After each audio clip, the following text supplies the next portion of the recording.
এসো। তারপরে মাসি নিলে phone. Hello everyone, good morning. কেমন আছো তোমরা সবাই? আশা করছি খুব ভালো আছো, আমিও খুব ভালো আছি। তানোরপ্রি লাইফস্টাইল চ্যানেলে তোমাদের সকলকে স্বাগত জানাই।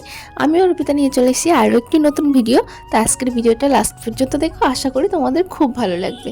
তো এখন বাজে সকাল 9:30 মতো। তো আমি গেছিলাম পড়াতে, তো পড়িয়ে বাড়ি আস্তে আস্তে আজকে একটু লেট হয়ে গেল। অন্যদিন 9টার মধ্যে চলে আসি, 9:10 বেজে যায়, কিন্তু আজকে একটু লেট হয়ে গেছে। ওই জন্য বাড়িতে এসেই আগে আমি ঘর বাড়িগুলো পরিষ্কার করে নিচ্ছি, কারণ সকালবেলা অনেক সকালে যেতে হয়, তো তখন ঘুম থেকে উঠে ফ্রেশ হয়ে না, তখন আর ঘর ঝাঁট দিয়ে যাওয়ার সময়টা আমার কাছে থাকে না। ওই জন্য আগে চলে যাই পড়াতে, তারপর পড়িয়ে বাড়ি এসে বাকি কাজগুলো করি। তো এই পড়াতে যাওয়ার আগে আমি কোনো কাজই করি না বলতেই পারো। তো সকালবেলা বাড়িতে এসেই আগে ঘর বাড়িটা ঝাঁট দিয়ে নিচ্ছি, যেহেতু বাসি ঘর এখনও ঝাঁট দেওয়া পড়েনি। তো যতক্ষণ না ঘর বাড়ি ঝাঁট দেওয়া পড়ে ততক্ষণ না কোথা থেকে যে ধুলোবালি এত কিচকিচ করে আমি ঠিক বুঝতে পারি না। মানে সবসময় ঝাঁট দিয়ে পরিষ্কার করে রাখার পরেও ধুলোবালিতে পুরো ঘর বাড়ি ভরে থাকে, ওই জন্য খুবই বিরক্তিকর লাগে আর কি। তো মা এই শাড়িটা পরে গেছিলো দিদি বাড়িতে, তো শাড়িটা রোদ্রে দিয়েছে। শাড়িটা যেন তো আমার ভীষণই পছন্দের, যেমন কালারটা খুব ভালো লাগে তেমন শাড়িটাও বেশ সুন্দর, আর পরতেও খুব ভালো জানো তো। কিন্তু শাড়িটা যেহেতু অনেক বছর বয়স হয়ে গেছে, ওই জন্য শাড়িটা না কেমন একটা যেন হয়ে গেছে।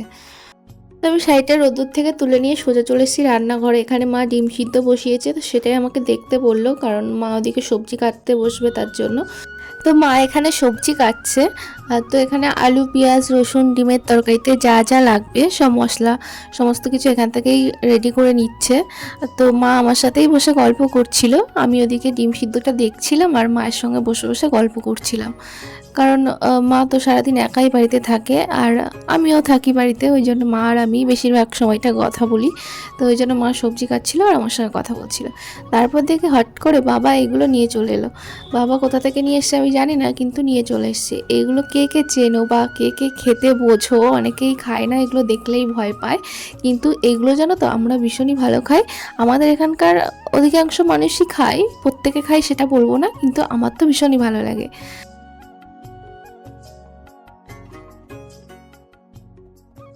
তো এদিকে দেখলাম ডিমগুলো সিদ্ধ হয়ে গেছে, তো মা বললো একবারে খোসাটা ছাড়িয়ে দিতে, কারণ মা হাতে কাজ করছে, তখন ডিম ছাড়াতে আবার অসুবিধা হবে।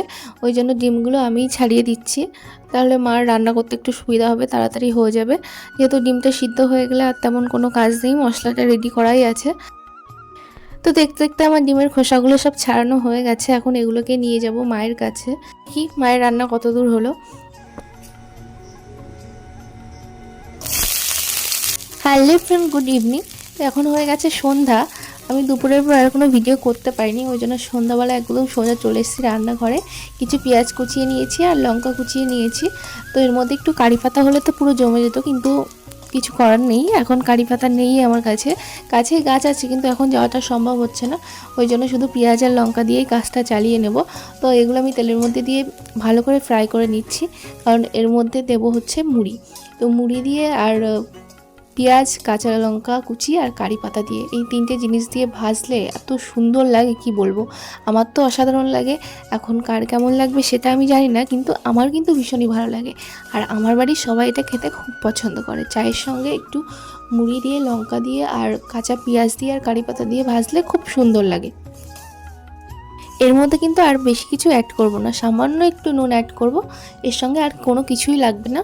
শুধুমাত্র পেঁয়াজ লঙ্কা যখন ভেজেছিলাম তখন অল্প পরিমাণে তেল দিয়েছিলাম, মানে তেলটা না দেওয়ার মতোই, কিন্তু সামান্য পরিমাণে, যেটা পেঁয়াজটা ভাজা হয় ওই কারণে দিয়েছিলাম। তারপর বসিয়ে দিয়েছি চা। এদিকে আমার মুড়িটা ভাজা হয়ে গেছে, তো শুধু মুড়ির সঙ্গে তো ভালো লাগবে না, ওই জন্য আগে একটু চা বানিয়ে নিচ্ছি, কারণ বাবাও এখন চা খেতে চেয়েছে, তো ওই জন্য আমি চা এখন বানিয়ে নিচ্ছি। তো আমি চা মুড়ি নিয়ে সোজা চলে এসেছি ঘরে। এখানে বাবা মা টিভি দেখছে, এখানে নিয়ে চলে এসেছি। তো আজকে আমার একটা খুব বড় মিস্টেক হয়ে গেছে, এতটা চা পাতা দিয়ে দিয়েছি না, পুরো কালো কালার হয়ে গেছে, লিকার এত বেশি হয়ে গেছে। তো চা মুড়ি খাওয়ার পর আমি একটু কলার ব্রেড নিয়ে চলে এসেছি, কারণ মা নিয়ে এসেছিলো বাজার থেকে, তো এটাই এখন খেয়ে নেব। তো চলো আজকের মতো ভিডিওটা এখানে শেষ করছি, দেখা হবে নতুন কোনো একটা ভিডিওর সঙ্গে। ততক্ষণ তোমরা ভালো থেকো, সুস্থ থেকো, আর আমার ভিডিও ভালো লাগলে প্লিজ লাইক, কমেন্ট, শেয়ার করো, আমার চ্যানেলটা সাবস্ক্রাইব করে দিও।